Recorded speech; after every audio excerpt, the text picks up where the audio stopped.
Good evening, students. Good evening, sir. So yesterday we have studied about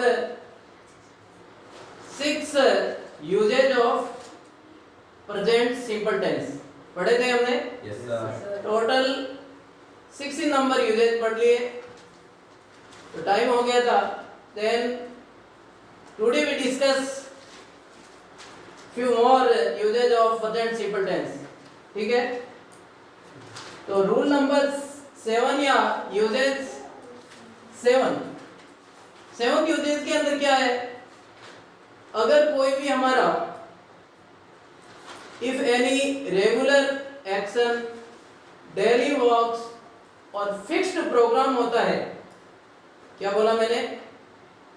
regular action, daily works और fixed program होता है, then we use present simple tense. कौन सा tense use करेंगे?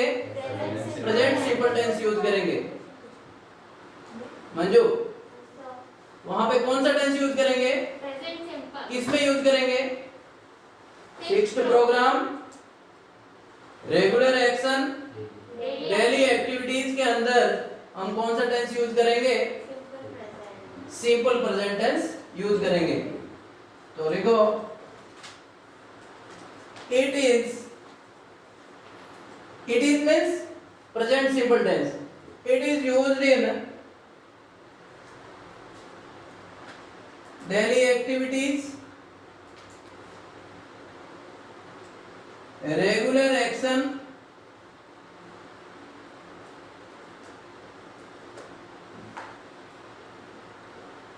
and fixed program.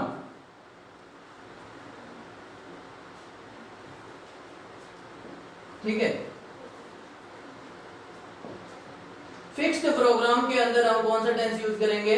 Present simple tense use करेंगे. For example,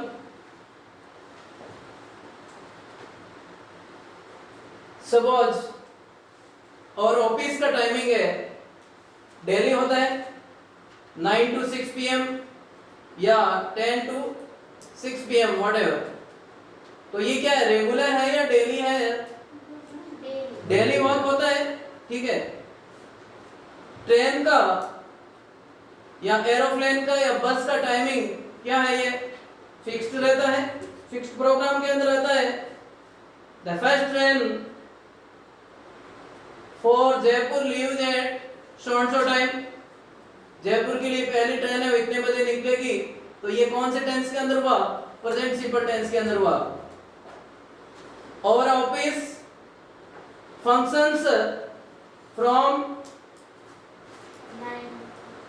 9 AM to 5 PM या 6 PM. He goes to school daily. ये क्या उसकी डेली की एक्टिविटीज है? रेगुलर एक्शन है और फिक्स्ड प्रोग्राम है. तो ये तीनों एग्जांपल लिखो. और ऑफिस फंक्शंस या होगा या फंक्शन होगा? फंक्शंस होगा. फंक्शंस का मतलब ये प्रेजेंट सिंपल टेंस के अंदर ओवर ऑफिस यहाँ पे सब्जेक्ट है. तो सिंगुलर सब्जेक्ट के साथ में वर्ब की फर्स्ट फॉर्म के साथ में क्या लगता है? एस या एस लगता है. Over office function from 9 AM to 6 PM. 9 AM to 6 PM तक हमारा ऑफिस से काम करता है. अब देखो, मैंने प्रपोजिशन में भी पढ़ाया था क्या? फ्रॉम एंड टू का कॉम्बिनेशन होता है. किसमें? टाइमिंग बताने के लिए फ्रॉम और टू का कॉम्बिनेशन होता है. अगर जनरली से के अर्थ में, से के मीनिंग में हम बोलते हैं ना कि वहां से लेकर वहां तक, इस प्रकार अगर फ्रॉम टू का यूज किया जाता है. Next, he goes to school daily. वह रोजाना स्कूल जाता है. इसका मतलब क्या है? उसका फिक्स प्रोग्राम है. उसका क्या है? रोजाना का रेगुलर एक्टिविटीज है, स्कूल जाना क्या है, फिक्स है, इसलिए यहाँ पर प्रेजेंट सिंपल टेंस यूज होगा। And the first train for Jaipur leaves at 3 am। अब देखो ये जो फर्स्ट ट्रेन जाती है दिल्ली जाती है या एक सिंगल डे जाती है, दिल्ली जाती है, उसका रेगुलर एक्शन है, फिक्स्ड एक्शन है। The first train for Jaipur leaves, यहाँ लीव होगा या लीव्स होगा, क्योंकि एक ही ट्रेन जाती है इसलिए। और ट्रेन के नाम के आगे स्पेशली जो भी ट्रेन होती है, सपोज यहाँ पे केवल ट्रेन वर्ड के आगे द नहीं लगता है, लेकिन यहाँ पे ये क्या लगा हुआ है, फर्स्ट क्या है, किस टाइप का नंबर है, कोऑर्डिनल और ऑर्डिनल, कोऑर्डिनल नंबर है। ये कौन से नंबर है, फर्स्ट सेकंड थर्ड फोर्थ, इस टाइप के जो नंबर होते हैं वो कौन से नंबर होते हैं, ऑर्डिनल नंबर होते हैं। कौन से होते हैं, ऑर्डिनल होते हैं, नॉट कोऑर्डिनल, सॉरी। कौन से होते हैं, ये ऑर्डिनल नंबर होते हैं। और कोऑर्डिनल नंबर कौन से हो जाएंगे, फर्स्ट सेकंड थर्ड, ये इस टाइप के नंबर हो जाएंगे कौन से, ऑर्डिनल नंबर। कौन से, ऑर्डिनल। तो ये वाला कौन सा नंबर है, ऑर्डिनल है या कोऑर्डिनल, फर्स्ट ऑर्डिनल नंबर है। कौन सा नंबर है, ऑर्डिनल नंबर है। 1 2 3 है वो ऑर्डिनल नंबर है। तो जब ऑर्डिनल नंबर लग जाता है उनके आगे क्या आर्टिकल लगता है, द आर्टिकल लगता है, जनरली द आर्टिकल लगता है। अब यहाँ तक समझ में आया आपको, कोई प्रॉब्लम, ओके। अब रूल या यूजेस कौन सा है, 8। कौन सा रूल है, 8 नंबर। 8 नंबर रूल के अंदर क्या है, जब हमारा कोई क्या हो, लाइव कमेंट्री चल रही हो, लाइव कमेंट्री या न्यूज़पेपर हेडिंग्स के साथ में कौन सा टेंस यूज होता है, सिंपल प्रेजेंट टेंस यूज होता है। आपने क्रिकेट की कमेंट्री सुनी होगी या लाइव क्रिकेट देखते हो, तो वहां पर क्या होता है, कौन से टेंस के अंदर यूज होता है। कभी कभार आप अपने You should always keep open your eyes and ears. Always open करके, कोई भी आप न्यूज़पेपर हेडिंग पढ़ते हो या सुनते हो तो उस समय क्या होना चाहिए, आंख और कान क्या होना चाहिए, खुला होना चाहिए, ताकि वहां पर each and every step you have to learn new things। Life के अंदर कोई भी स्टेज होती है वहां पर हमें कुछ न कुछ सीखने को मिलता है, चाहे वो एक्सपीरियंस से मिले या न्यू थिंग्स लर्न करके मिले या न्यू थिंग्स देख करके मिले, सुनकर मिल गए, है ना। और कुछ जो हमारी सेंसेज होती है ना, सेंसेज से भी न्यू थिंग्स हमें सीखने को मिलती है। तो मैंने क्या बताया था, 8th यूजेज क्या रहेगा, अगर हमारा कोई न्यूज़पेपर हेडिंग से है वहां पर भी present simple tense. And second one live commentary के अंदर आता है, या लाइव जरूरी नहीं कि क्रिकेट की कमेंट्री भी आएगा, लाइव एक्शन अगर आपको उसको डेमोंस्ट्रेट करना है या उसका एक्सप्लेनेशन करना है तो वहां पर कौन सी आएगी, प्रेजेंट सिंपल टेंस का यूज होगा। तो लिखो, it is used in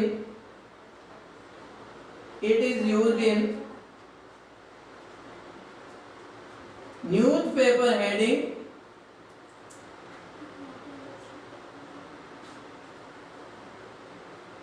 newspaper headings and live function और commentary, no talking, ठीक है। it is used in, कहां पर यूज होता है, in newspaper headings and live function और कमेंट्री के अंदर कौन सा टेंस यूज होता है, प्रेजेंट सिंपल टेंस यूज होता है। जैसे the minister, for example the minister resigns, spelling क्या होगी, RESIGNS। अच्छा, यहाँ पर रिजाइन्स होगा या रिजाइन होगा? रिजाइन्स होगा, क्योंकि मिनिस्टर एक ही रिजाइन कर रहा है। बहुत सारे मिनिस्टर होता है तो वहां पर वर्ब की कौन सी फॉर्म लगती? प्लूरल फॉर्म लगती। कौन सी फॉर्म लगती? प्लूरल फॉर्म लगती। The minister resigns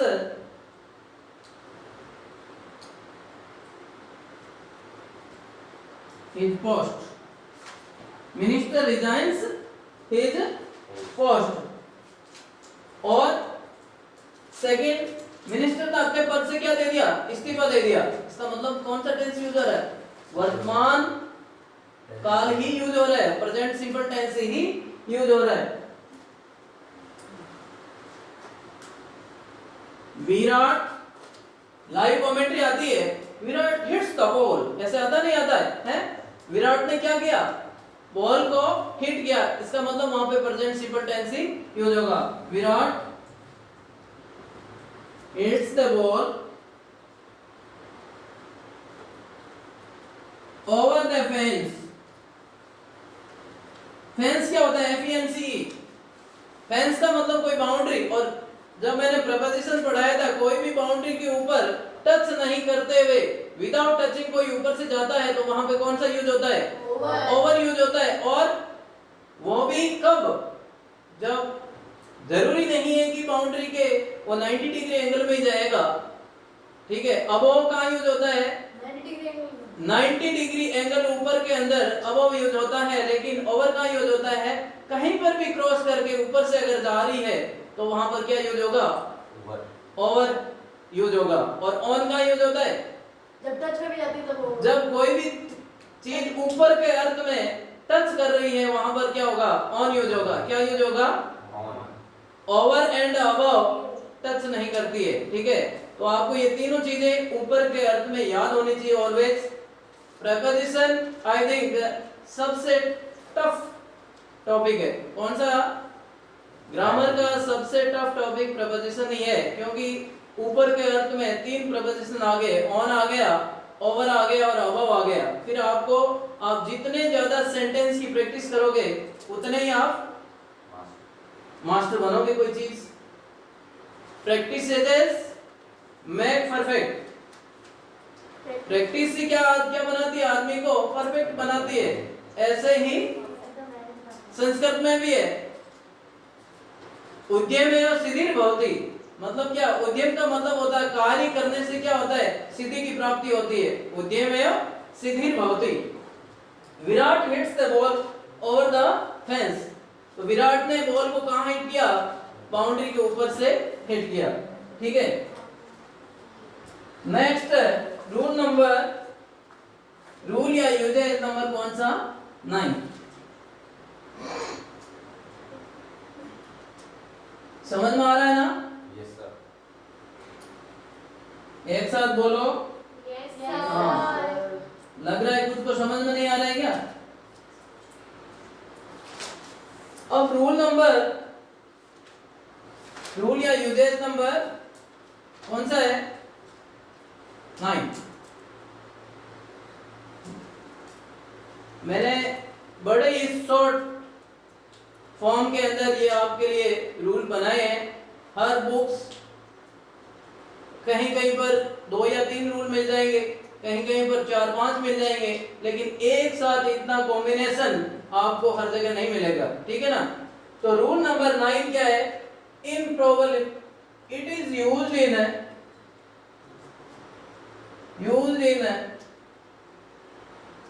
proverbial. ये क्या भला है? प्रोवर्बियल क्या भला है? कोई बता सकता है प्रोवर्बियल क्या होता है? प्रोवर्ब तो मैंने बताया था, प्रोवर्ब से भी क्या बना है? प्रोवर्बियल। और मैंने बताया था ना पार्ट ऑफ स्पीच, एडवर्ब से क्या बना? एडवर्बियल बना, नहीं बना? एडवर्ब का मतलब क्रिया विशेषण, और क्रिया विशेषण शब्दों को जो बताने वाले, क्रिया विशेषण के जो अर्थ को बताने वाले वर्ड होते हैं, वो शब्द होते हैं, उनको क्या बोलते हैं? एडवर्बियल्स बोलते हैं। क्या बोलते हैं? एडवर्बियल्स। वो ही है, प्रोवर्ब से बना है प्रोवर्बियल। प्रोवर्ब क्या होता है? जो भी हम, आपने हिंदी में सुना होगा मुहावरे, लोकोक्तियां, कहावतें सुना है ना? वो किसके अंडर आती है? प्रोवर्ब होती है। क्या होती है? प्रोवर्ब। तो क्या क्या है? Proverbial sayings. सेइंग्स ये ऐसे वाई क्या है? ऐसे वाई से यानी क्या है ना? ये क्या है? कौन सा पार्ट ऑफ स्पीच है? वर्ब। कौन सा पार्ट ऑफ स्पीच है? वर्ब। लेकिन वर्ब के साथ में आईएनजी लग गया तो ये यहाँ पर सेइंग्स क्या है? नाउन है। एज ए नाउन यूज हो रहा है आईएनजी के साथ में। और जब भी वर्ब की फॉर्म के साथ में आईएनजी लग के और एज ए नाउन यूज होता है तब वो क्या कहलाता है? जिरंड। क्या कहलाता है? जिरंड। बताया था ना, जिरंड पार्टिसिपल और इंफिनिटिव। बताया था ना, टू प्लस वर्ब की फर्स्ट फॉर्म क्या कहलाती है? इंफिनिटिव कहलाती है। एंड पार्टिसिपल क्या होता है? 3 पार्टिसिपल बताए थे। कौन सा participle? Present participle, past participle और परफेक्ट पार्टिसिपल। प्रेजेंट पार्टिसिपल मतलब वर्ब की फर्स्ट फॉर्म के साथ में आईएनजी। ये भी तो वर्ब की फर्स्ट फॉर्म के साथ में आईएनजी है। नहीं, ये यहाँ पर एज ए नाउन यूज हो रहा है, एज ए ऑब्जेक्ट यूज हो रहा है। और दूसरा क्या था? Past participle. पास्ट पार्टिसिपल मतलब वर्ब की थर्ड फॉर्म। और थर्ड वन परफेक्ट पार्टिसिपल। वो क्या था? परफेक्ट पार्टिसिपल क्या था? Having plus V3। Having plus V3 ये कहाँ यूज होता है सर? हम बोलते हैं ना, उसके करते हुए, उसके होते हुए, उसके रहते हुए, इस प्रकार के वर्ड अगर हम बोलते हैं वहां पर क्या होता है? हैविंग प्लस V3 लगता है। ठीक है ना?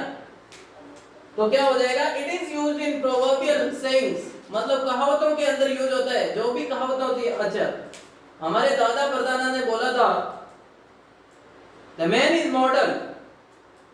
पुराने जमाने में भी बोलते थे कि मैन इज मॉर्टल, यही प्रोवर्ब यूज होती थी। आज भी क्या हो रही है? मैन इज मॉर्टल ही यूज हो रही है। और फ्यूचर में भी क्या यूज होगी? Man is मॉर्टल। तो वहां पर इन प्रोवर्ब के अंदर क्या यूज होगा? प्रेजेंट सिंपल टेंस यूज होगा। और second one proverbial saying and quotation. Quotation क्या होता है? आप इन्वर्टेड कॉमा के अंदर कभी-कभी स्पेसिफिक बातें होती है वो कोटेशन के अंदर हो जाती है, या फिर किसी के द्वारा कोट की हुई। कोट का मतलब किसी का कथन कहा गया। कोट का मतलब क्या होता है? किसी का कथन, किसी की कही हुई बातें, उनको क्या बोलते हैं? कोटेशन। तो इसकी स्पेलिंग क्या हो जाएगी? कोटेशन की स्पेलिंग बोलो देंगे। QUOTATIONS। कोटेशंस यानी कथनों को। कोटेशन का मतलब क्या होता है? कथनों को। और ये क्या होती है? मुहावरों में। कथनों और मुहावरों के अंदर कौन सा टेंस यूज होता है? प्रेजेंट सिंपल टेंस यूज होता है। हमेशा ध्यान रखना, एग्जाम में आएगा क्या आएगा? ऐसे फिल इन द ब्लैंक आएगी, man fill in the blank, और यहाँ बी लिखा रहेगा और यहाँ रहेगा मॉर्टल। अब कौन सी फॉर्म भरोगे? बी की। इज भरा जाएगा। मैन सिंगुलर है तो मैन इज मॉर्टल। क्या रहेगा? Man is mortal. Be form मैंने आपको बता दिया था। बी फॉर्म बताया था ना, is, am, are, was, were, has, have और बी की BEV। ठीक है, मैन इज मॉर्टल। सेकंड, ये क्या है? प्रोवर्ब है। Tide and time, tide and time, ये कहावत आपने सुनी नहीं? टाइम एंड टाइड, बोलो ना फिर। वेट फॉर नन आएगा या वेट फॉर नन आएगा?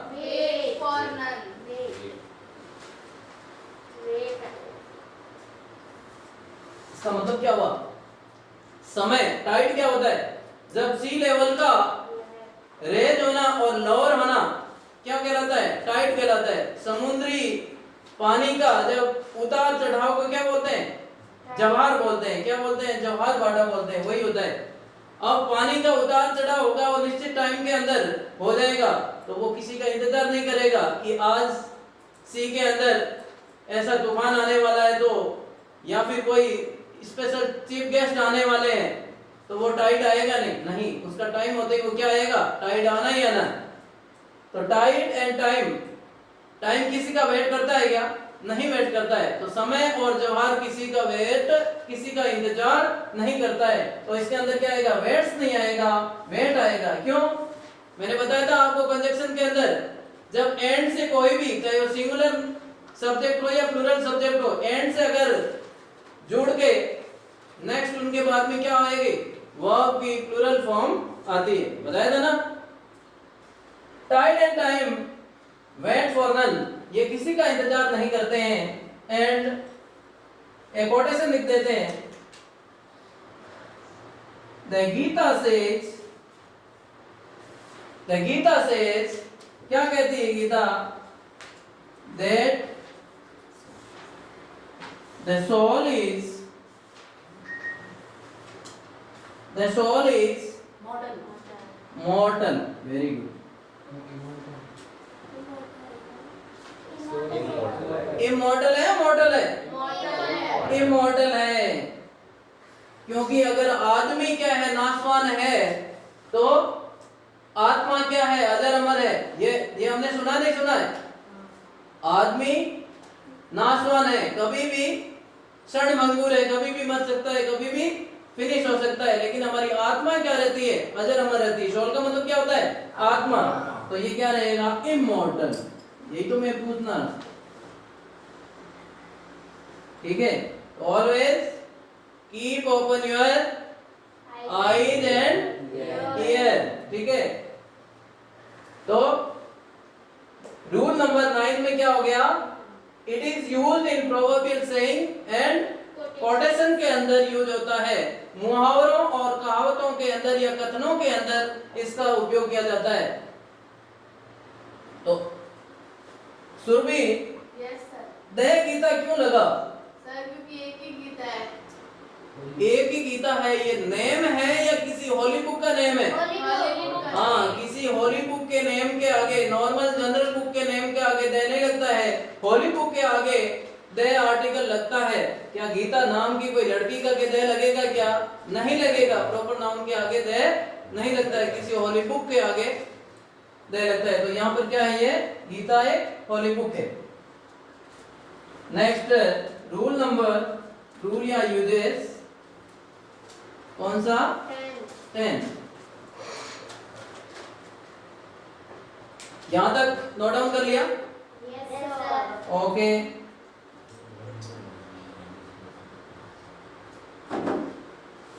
रूल नंबर 10 के अंदर क्या होता है? आपने सुना होगा कंडीशनल सेंटेंसेस। कंडीशनल सेंटेंसेस सुना है आपने? उसके अंदर क्या होता है? कंडीशन दी हुई होती है। अगर आप ऐसा करोगे तो ऐसा होगा, अगर मैं ऐसा करता तो ये होता, इस प्रकार की होती नहीं होती है। और कंडीशनल सेंटेंस जनरली वेदर और इफ से शुरू होते हैं। कहां से शुरू होते हैं? वेदर और इफ से या अनलेस से। जब तक इस प्रकार की कंडीशन दे दी, वेदर या इफ नॉट या अनलेस, ठीक है? It is used in conditional sentences. Conditional sentences का मतलब क्या होता है? शर्त वाले वाक्य। कौन से वाक्य होते हैं? हिंदी में लिख सकता हूं मैं यहाँ पर, कुछ हमारे हिंदी दर्शक भी है और हिंदी के स्टूडेंट भी है, ठीक है? तो वी कैन राइट इन हिंदी शर्त वाले वाक्य। कौन से वाक्य? शर्त वाले वाक्य, ठीक है? शर्त वाले वाक्य क्या होता है? कंडीशन दी हुई रहेगी। और आपका ये सिलेबस में है आपके कंडीशनल क्लोज वाले, क्लोज के पोर्शन में, जहां पर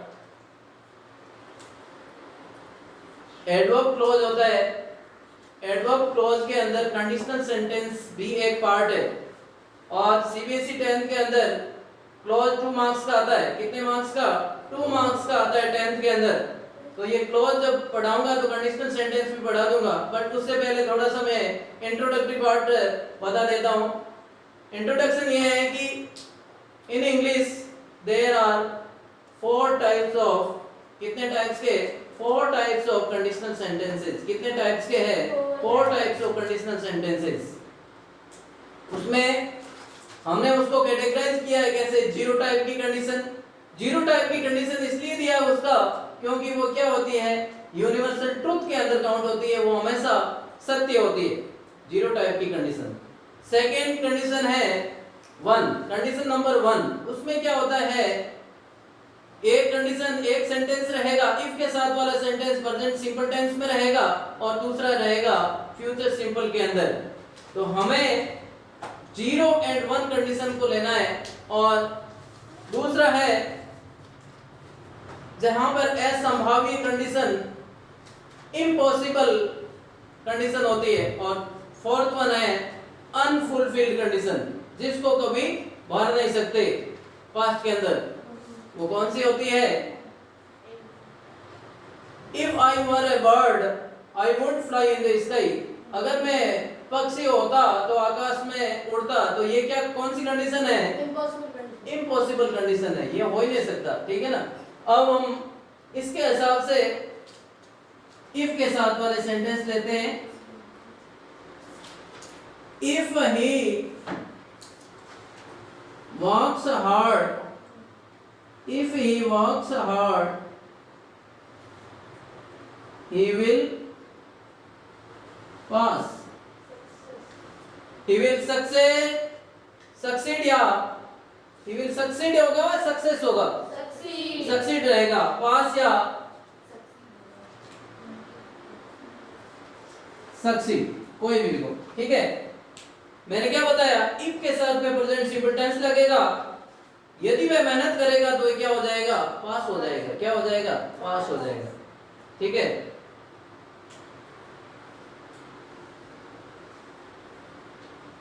और इसके साथ में जनरल जो यूनिवर्सल ट्रूथ होते हैं उसमें भी क्या होता है, प्रेजेंट सिंपल टेंस लगेगा दोनों जगह, ठीक है। एक सेंटेंस लिख देता हूं, वेट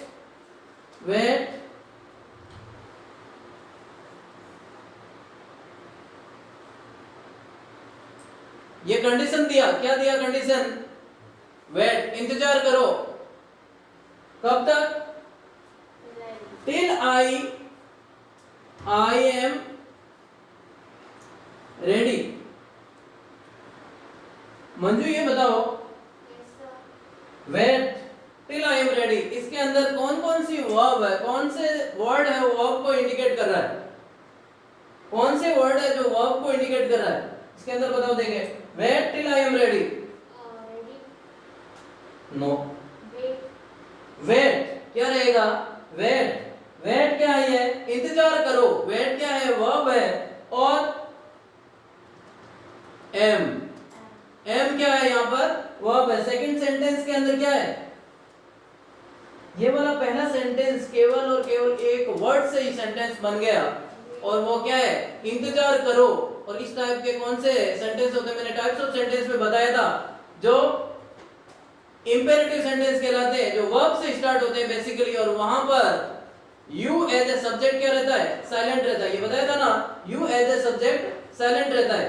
तो ये कैसे होते हैं, जिनको हिंदी में क्या कहा जाता है, क्या कहा जाता है, आज्ञा सूचक या अपराध, ठीक है। आज्ञा सूचक वाक्यों में क्या होता है, इंपेरेटिव सेंटेंसेस के अंदर क्या होता है, सेंटेंस है वो कहां से स्टार्ट होता है, कहां से स्टार्ट होता है सौरभ, वर्ब से स्टार्ट होता है, कहां से स्टार्ट होता है, वर्ब से स्टार्ट होता है। सुरेंद्र क्या होता है उसके अंदर, इंपेरेटिव सेंटेंसेस के अंदर, और क्या होता है मेन चीज, पहले ही दिन मैंने बताया था introduction of English. Introduction of English के अंदर नियर अबाउट मेरी 2 घंटे की क्लास है, कितनी है, 2 घंटे की क्लास, उसके अंदर इंग्लिश क्या है, देन इंग्लिश की स्टार्टिंग कैसे हुई, इसकी रिक्वायरमेंट कैसे पड़ी, लैंग्वेज है इंग्लिश, इसके बाद में लैंग्वेज की डेफिनेशन लिखवाया था, और फिर सबसे स्मॉलेस्ट यूनिट क्या है इंग्लिश की, स्मॉलेस्ट यूनिट क्या है इंग्लिश की, लैंग्वेज की smallest unit of language letter, very good, क्या है, लेटर है। और इन रिटर्न के अंदर लेटर है, बट इन ओरल के अंदर स्मॉलेस्ट यूनिट क्या है? Sound. साउंड है। क्या है ये? साउंड है। और जब लेटर्स मिलके क्या बनाते हैं ये भी बताया था, when we join two or more than two letters Word. and कैसे, वो भी एक Complete sense में. कंप्लीट सेंस के अंदर और एक सीक्वेंस के अंदर। वहां पर वर्ड में भी मैंने क्या बताया था कि वहां पर भी 3-4 कंडीशन फॉलो होती है। एक तो उनका सीक्वेंस होनी चाहिए, ऑर्डर के साथ में होनी चाहिए। विदाउट ऑर्डर वर्ड नहीं बन सकता। और अगर कोई भी वर्ड तब बनेगा 2 या 2 से ज्यादा, मिनिमम 2 लेटर्स मिलने चाहिए और उनमें एटलीस्ट 1 क्या होना चाहिए? वोवल्स होना चाहिए। क्या होना चाहिए? वोवल होना चाहिए। इस प्रकार मेरी इंट्रोडक्शन ऑफ इंग्लिश के आप क्लास देखना, उसके अंदर मिल जाएगा कि टाइप्स ऑफ सेंटेंसेस। और सेंटेंसेस के बाद में मैंने बताया था पैराग्राफ। सेंटेंसेस मिलके क्या बनता है? पैराग्राफ बनता है। और पैराग्राफ के बाद में हमने इंग्लिश पढ़ना शुरू किया था। ठीक है, तो इंपेरेटिव सेंटेंस की 2 कंडीशन होती है। एक तो इसमें यू एज ए सब्जेक्ट क्या रहता है? साइलेंट रहता है। क्या रहता है? U as a subject silent रहता है। एंड दूसरा क्या रहता है इसमें? जनरली सेंटेंसेस कहां से स्टार्ट होते हैं? वर्ब से स्टार्ट होते हैं। कहां से स्टार्ट होते हैं? वर्ब से स्टार्ट होते हैं। Open the window, shut the window, इस प्रकार के सेंटेंस दिखाए थे। और जब मैं एक्टिव पैसिव कराऊंगा आपका तब, और नरेशन कराऊंगा उसमें भी ये open the window, shut the window, wait for me, इस प्रकार के सेंटेंस में आपको कराऊंगा। तब आपको पता चल जाएगा कि इंपेरेटिव सेंटेंस का कैसे डायरेक्ट से इनडायरेक्ट बनता है और एक्टिव से कैसे पैसिव बनता है। Please look at the board. यहाँ पे क्या है? Wait till I am ready, इंतजार करो जब तक मैं क्या नहीं हो जाता? तैयार नहीं हो जाता। टिल कंडीशन दिखा दिया। तो दोनों सेंटेंस किस में है? दोनों सेंटेंस किस में है? वेट वाला, टिल से पहले वाला सेंटेंस किस में है? प्रेजेंट सिंपल टेंस में है भाई साहब। और सेकंड वाला भी किस में है? प्रेजेंट सिंपल टेंस में है। और यहाँ पे वर्ब कौन सी है? एम है। आप बोलोगे सर आपने तो बताया था क्या? प्रेजेंट सिंपल टेंस की वर्ब क्या बताया था? डू और डज बताया था, helping verb. Is am are कहां से आ गया? मैं बताऊं? बताओ। Sir main verb absent very. वेरी गुड। यहाँ पर क्या है कि मेन वर्ब अब्सेंट है। और जब मेन वर्ब अब्सेंट होती है तो मैंने यस्टरडे बताया था इज एम आर को प्रेजेंट सिंपल टेंस में as a main verb use कर सकते हैं। तो यहाँ पर ये एम है वो मेन वर्ब के रूप में यूज हो रही है। तो इस वर्ब को क्या कहेंगे? लिंकिंग वर्ब कहेंगे। क्या कहेंगे? Linking verb. Linking verb. क्या कहेंगे इसको? लिंकिंग वर्ब कहेंगे। ठीक है, और एक और सेंटेंस लिख सकते हो।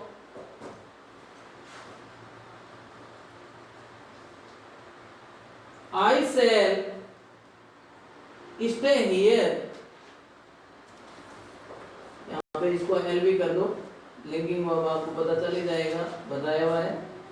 आई विल स्टे हियर, मैं यहां पर तब तक रुकूंगा until he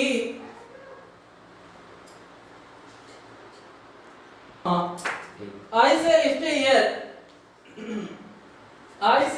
stay here until he comes back।